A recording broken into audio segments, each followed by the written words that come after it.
Price card. இன்றைய தியானம் சங்கீதம் 59 10 முதல் 17 வரை. என் தேவன் தம்முடைய கிருபையினால் என்னை சந்திப்பார்.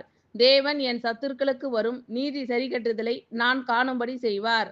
அவர்களை கொன்று போடாதேயும், என் ஜனங்கள் மறந்து போவார்களே.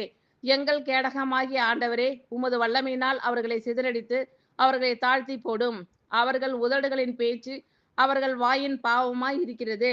அவர்கள் இட்ட சாபமும் சொல்லிய பொய்யும் ஆகிய இவைகளின் நிமித்தம் தங்கள் பெருமையில் அகப்படுவார்களாக. தேவன் பூமியின் எல்லை வரைக்கும் யாக்கோபிலே அரசாளுகிறவர் என்று அவர்கள் அறியும் பொருட்டு அவர்களை உம்முடைய உக்கிரத்திலே நிர்மூலமாக்கும்.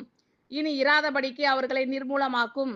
அவர்கள் சாயங்காலத்தில் திரும்பி வந்து நாய்களைப் போல ஊளையிட்டு ஊரை சுற்றி திரிகிறார்கள்.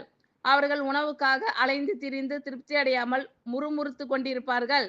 நானோ உம்முடைய வல்லமையை பாடி காலையிலே உம்முடைய கிருபையை மகிழ்ச்சியோடு புகழ்வேன். எனக்கு நெருக்கம் உண்டான நாளிலே நீர் எனக்கு தஞ்சமும் உயர்ந்த அடைக்கலமும் ஆனீர். என் பலனே, உம்மை கீர்த்தனம் பண்ணுவேன். தேவன் எனக்கு உயர்ந்த அடைக்கலமும் கிருபையுள்ள என் தேவனுமாய் இருக்கிறார். ஆமீன். Thank you Lord.